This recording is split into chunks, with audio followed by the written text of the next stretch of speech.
First hand information ہے وہ آپ کے ساتھ شیئر کر رہا ہوں کہ عمران خان جو ہیں وہ ان کی ادروائز صحت بالکل ٹھیک ہے، اور آنکھ کا جو مسئلہ تھا، آنکھ میں بلڈ، ایک رائٹ آنکھ میں جو ہے وہ بلڈ وغیرہ آیا ہوا تھا، اور اس کے لیے انجیکشن لگایا گیا، کچھ سرجری کی گئی ہے۔ آلموسٹ یہ 30 سے 35 منٹ کا یہ تھا جی، جو پوری جو آپریشن کیا گیا ہے اور پورا جو کیا گیا ہے، کام کیا گیا، ٹریٹمنٹ دیا گیا، 35 منٹ کا تھا، اور اس کے بعد کافی دیر تک عمران خان صاحب جو ہیں وہ وہیں رہے ہیں، اور اس کے بعد پھر ان کو واپس شفٹ کیا گیا۔ اور اس کے بعد آج بھی عمران خان صاحب کو وزٹ کیا ہے پرنس کے ڈاکٹرز نے، انہی ڈاکٹرز نے جنہوں نے آپریٹ کیا ہے، اور اس کے بعد اب فردر جو ہے اس بات کا امکان موجود ہے کہ ان کو دوبارہ پرنس ہاسپٹل میں لایا جائے گا، اور ان کو دوبارہ سے لا کے ان کا فردر جو ہے ٹریٹمنٹ وہ بھی کیا جائے گا۔ ابھی تک عمران خان صاحب کی فیملی کو اس بارے میں کوئی علم نہیں ہے، اور ان کو انفارم نہیں کیا گیا تھا، اس لیے آج پھر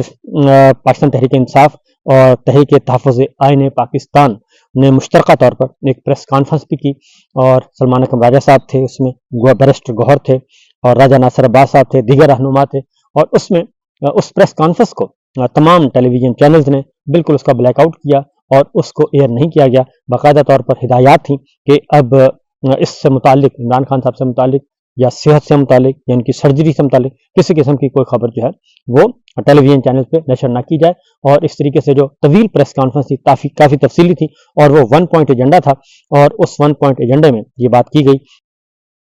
کہ فار پاکستان تحریک انصاف کے رہنماؤں کو عمران خان صاحب سے ملنے دیا جائے، اور فرسٹ پریورٹی پہ عمران خان صاحب کی جو فیملی ہے ان کو ملاقات کی اجازت دی جائے، تاکہ وہ خود آبزرو کر سکیں، خود مل سکیں، اور خود خیریت دریافت کر سکیں۔ اور پھر ایک اور مطالبہ کیا گیا کہ فار شوکت خانم ہاسپٹل کے جو ڈاکٹرز ہیں ان کو بھی ایکسیس دی جائے، اور انڈیپینڈنٹلی بھی ایک اوپینین آنی چاہیے تاکہ تسلی ہو سکے۔ لیکن ابھی تک جو ہمارے حکمران ہیں جناب فیلڈ مارشل، ان کی طرف سے ابھی کسی قسم کی کوئی رعایت دینے کی کوئی بات نہیں کی جا رہی، اور وہاں پہ معاملہ وہی ہے، نو لفٹ کا بورڈ انہوں نے لگایا ہوا ہے۔ تو اس کے ساتھ ساتھ کل پھر ملاقات کا دن ہے سہیل آفریدی صاحب کا، جو پاکستان تحریک انصاف کے رہنماؤں کی ملاقات کا دن ہے، تو اس کے لیے باقاعدہ طور پہ سہیل آفریدی صاحب نے پہلے ہی اعلان کر رکھا ہے، اور مزید جو نام ہیں کل ملاقاتوں کے دن کے لیے دیے گئے ہیں، اور وہ سہیل آفریدی صاحب ہیں، مینا خان ہیں، شفیع جان ہیں، فخر جہان ہیں، فلق ناز ہیں، اور اجاز خان ہیں۔ ان رہنماؤں کے نام دیے گئے ہیں، 6 رہنماؤں کے نام دیے گئے ہیں۔ یہ جا کے عمران خان صاحب سے ملاقات کرنا چاہتے ہیں، اور اس کا اعلان سہیل آفریدی صاحب نے تو کافی دیر پہلے کر دیا تھا، پچھلے ہفتے کر دیا تھا کہ وہ جمعرات کو جائیں گے، لیکن جیسے ہی جمعرات سے پہلے یعنی کہ آج کے دن سہیل آفریدی صاحب کے خلاف جو ہے وہ ناقابل ضمانت وارنٹ گرفتاری جاری کر دیے گئے ہیں، اور اسلام آباد کی عدالت نے کیے ہیں، اور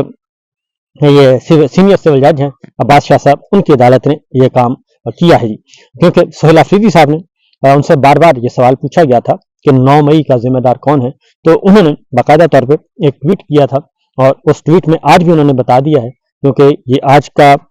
28 تاریخ کا ٹویٹ ہے، آج کا ٹویٹ ہے، اور اس میں انہوں نے بتایا ہے کہ پہلے میرے بطور وزیر اعلیٰ انتخاب میں روڑے اٹکانے کی کوشش کی گئی، پھر منشیات اور سمگلنگ کے جھوٹے الزامات لگائے گئے، اور پھر دہشت گردوں سے تعلق جوڑنے کی کوشش کی گئی، اور اس کے بعد میرے آبائی علاقے کی عوام کو زبردستی انخلا پر مجبور کر دیا گیا تاکہ مجھے سیاسی طور پر نقصان پہنچایا جا سکے۔ 9 مئی کے کسی کیس میں انہوں نے کہا کہ میرا نام نہیں ہے، اور آج تک نہیں تھا، لیکن جب کہ باقی سارے وار خالی ہو گئے ہیں، خالی چلے گئے ہیں، کوئی بھی حملہ ان کا کامیاب نہیں ہوا، کوئی بھی ان کا بیانیہ کامیاب نہیں ہوا، تو اب 9 مئی کے کیسز میں میرا نام دلوانے کی کوشش کی جا رہی ہے، کیونکہ ایک پنجاب فورینزک لیب کی ایک رپورٹ بھی جاری کی گئی تھی، اور اس میں سارے کا سارے پکڑے گئے کہ جو ویڈیوز وہ دکھا رہے ہیں وہ تھی زمان پارک کی ویڈیو تھی، اور زمان پارک، اور وہ بھی 1 مہینہ پہلے کی ویڈیو تھی، اور اس کو جوڑ دیا گیا تھا 9 مئی سے۔ تو وہ جب سارے پکڑے گئے تو پھر عظمیٰ بخاری صاحبہ نے ایڈمٹ کیا تھا کہ ہاں وہ ویڈیو بالکل غلط ہے، اور وہ فورینزک لیب کی طرف سے جو دکھائی گئی ہے، تو اس ایڈمیشن کے باوجود ان کو 9 مئی میں ڈالا جا رہا ہے۔ اس کی ایک وجہ اور بھی ہے، وہ میں آپ کو بتاتا ہوں کہ کیوں ڈالا جا رہا ہے۔ تو اس کے بعد شہریار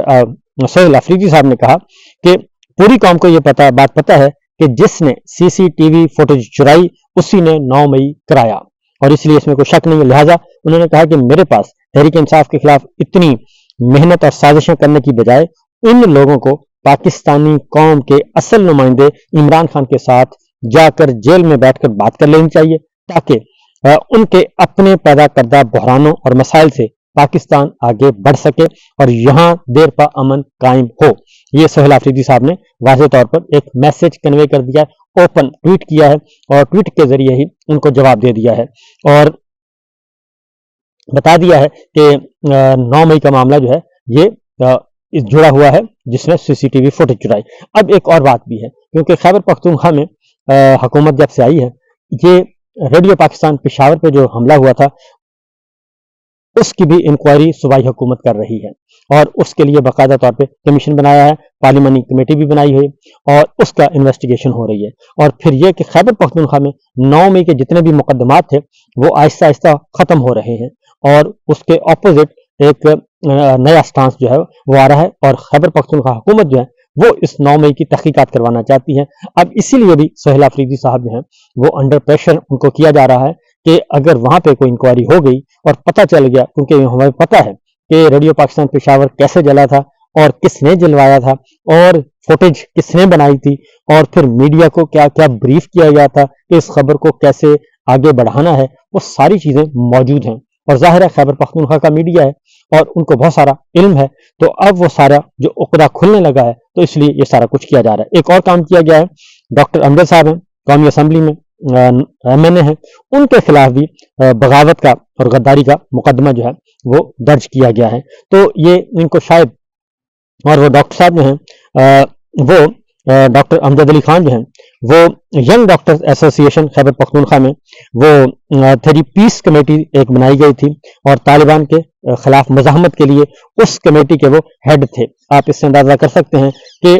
ماضی میں جنہوں نے جو خدمات انجام دیں انہی کو آج یہ نشانہ بنا رہی ہے ہماری ملٹری لیڈرشپ. شاید ان کو اندازہ نہیں ہے کہ یہ جو غدار ساز فیکٹریاں اور دہشت گرد بنانے کی جو فیکٹریاں ہیں یہ اس طریقے سے کھولی جا رہی ہیں اور جس کو چاہتے ہیں یہ غدار ڈکلیئر کر دیتے ہیں، جسے چاہتے ہیں ملک دشمن ڈکلیئر کر دیتے ہیں. ان کو میرا خیال ہے کہ شرم آنی چاہیے. اس کے علاوہ کم از کم الفاظ میں یہی کہا جا سکتا ہے کہ تھوڑی سی شرم کر لیں اور اس طریقے سے ایسی حرکتیں نہ کریں جو کہ پچھلے 78 سال سے ہو رہی ہیں اور اس کا کوئی نتیجہ نہیں نکلا، اور اپنے گریبانوں میں جھانک دیں اور اپنی غلطیوں کا احساس کریں اور اس کے بعد آگے بڑھیں اگر واقعتاً آپ پاکستان سے کوئی دلچسپی رکھتے ہیں. اس کے ساتھ ساتھ جی آج جو سب سے امپورٹنٹ ایک اور سٹوری بھی ہے اور وہ ہے شہید اشرف شریف صاحب کی جو ہے اہلیہ اور ہماری بہن سمیہ ارشد، انہوں نے ایک اپلیکیشن فائل کی ہے وفاقی آئینی عدالت میں. اس کی تفصیلات میں آپ کو اگلے ولاگ میں بتاؤں گا، لیکن ان شارٹ یہ کہ انہوں نے پٹیشن فائل کی ہے، ایک درخواست فائل کی ہے، کیونکہ اطلاعات یہ تھیں کہ وفاقی آئینی عدالت جسٹس عامر فاروق صاحب جو ہیں وہ اس مقدمے کو بند کرنے کا ارادہ رکھتے ہیں. لاسٹ ہیئرنگ پہ کوئی وکیل جو ہے وہ نہیں آ سکا تھا اور انہوں نے کہا تھا کہ آپ تحریری طور پر دے دیں، میں اب اس پہ حکم جاری کروں گا، جس کا مطلب یہ تھا کہ یہ مقدمہ اب کلوزنگ کی طرف جا رہا ہے. تو سمیہ ارشد نے یہ اپلیکیشن دی ہے کہ بالکل بھی یہ مقدمہ آپ بند نہ کریں، بلکہ انہوں نے کہا کہ انٹرنیشنل جو ہیں انٹرنیشنل ماہرین کی موجودگی میں اور ان کو بھی شامل کریں، ملک کے اندر بھی کمیشن میں اہم ایکسپرٹس ان کو شامل کریں، ایک انٹرنیشنلی ایک اس کو ایڈریس کیا جائے اور انٹرنیشنل مبصرین اور انٹرنیشنل انویسٹیگیٹرز کو شامل کر کے ایک انویسٹیگیشن کمیشن بنایا جائے، وہ اس کو پروب کرے. اور نمبر 1 نمبر 2 یہ کہ جو 9 افراد جن کو اشرف شریف صاحب کی والدہ مرحومہ نے ایف آئی آر میں نامزد کیا تھا، جس میں اس وقت کے آرمی چیف، اس وقت کے D G I S I اور ڈی جی سی اور بریگیڈیئر صاحب اور مختلف جو لوگ تھے، ان سب کو انہوں نے کہا تھا کہ 9 افراد ہیں، ان کے خلاف مقدمہ درج کیا جائے، ان کے خلاف تحقیقات کری جائیں اور ان کے بیرون ملک جانے پر پابندی عائد کی جائے اور ان کی جائیدادیں فریز کی جائیں ان تمام افراد کی جن کے خلاف شہید اشرف شریف صاحب کی والدہ نے درخواست دی تھی اور وہ درخواست ابھی تک موجود ہے. تو لہٰذا یہ ایک ان کی طرف سے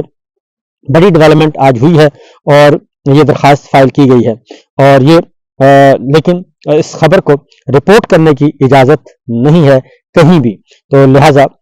یہ ایک امپورٹنٹ ڈیولپمنٹ ہوئی ہے، اور اس میں بھی دیکھتے ہیں کہ ہمارے جو حضرات ہیں اس کو کس طریقے سے بیان کرتے ہیں، کیونکہ یہ ایک بہت ہی امپورٹنٹ ڈیولپمنٹ جو ہے وہ آج دیکھی جا سکتی ہے. اور یہ میرے سامنے اس وقت جو پریئر کی گئی ہے خاص طور پہ جس کو استدعا بولتے ہیں، اس میں ٹوٹل 4 جو ہیں وہ دی گئی ہیں، 4 استدعائیں کی ہیں، 4 گزارشات کی گئی ہیں. اور اس میں انہوں نے کہا کہ ایک اور بات بھی کی گئی ہے کہ SJIT اور FFT کی جتنی بھی انویسٹیگیشن اب تک ہوئی ہے وہ ساری کی ساری جو ہے شہید اشرف شریف صاحب کی فیملی کے ساتھ وہ تمام ڈاکومنٹس شیئر کی جائیں فوری طور پر. اور اس کے بعد انہوں نے یہ بھی کہا ہے کہ 9 افراد جو نامینیٹ کیے گئے تھے FIR میں شہید اشرف شریف کے قتل میں، ان کو آئیڈینٹیفائی کیا گیا تھا. فیکٹ فائنڈنگ رپورٹ میں بھی ان کا ذکر موجود ہے، اور اس لیے یہ ایشور کیا جائے کہ ان کی حرکات اور ان کی نقل و حرکت محدود کی جائے، اور مقدمے کو ایکسپیڈائٹلی آگے بڑھایا جائے. اور یہ چیزیں اور کینین کے ساتھ بھی انہوں نے کہا جی کینیا کے ساتھ جو MLA ہوا اس کے اکارڈنگلی بھی آگے فردر پروسیڈ کیا جائے. یہ صورتحال ہے، یہ سچویشن ہے، یہ معاملہ ہے جناب. تو دیکھتے ہیں کہ اس سلسلے میں فردر کیا ڈیولپمنٹ ہوتی ہے. لیکن شہید اشرف شریف کا معاملہ ابھی تک موجود ہے اور یہ ختم نہیں ہوا. کوشش کی جا رہی ہے کہ کسی طریقے سے اس کو ختم کر دیا جائے، لیکن ابھی ختم نہیں ہو رہا.